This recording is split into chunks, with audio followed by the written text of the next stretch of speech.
మంచిర్యాల జిల్లా బెల్లంపల్లి మండలం బట్వాన్పల్లి గ్రామంలో పిచ్చి కుక్క స్వైర విహారం చేసింది. చిన్నారులు, మహిళలు, వృద్ధులను కరిచి గాయపరిచింది. ఒకే రోజు నలుగురిపై పిచ్చి కుక్క దాడి చేసింది. దీంతో గ్రామస్తులు ఆ కుక్కను చంపేశారు.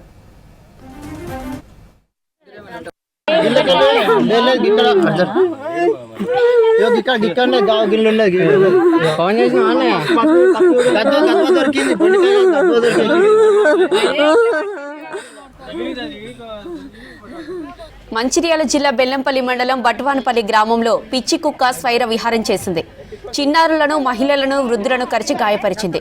ఒకే రోజు నలుగురిపై పిచ్చి కుక్క దాడి చేసింది. దీంతో గ్రామస్తులు ఆ కుక్కను చంపేశారు.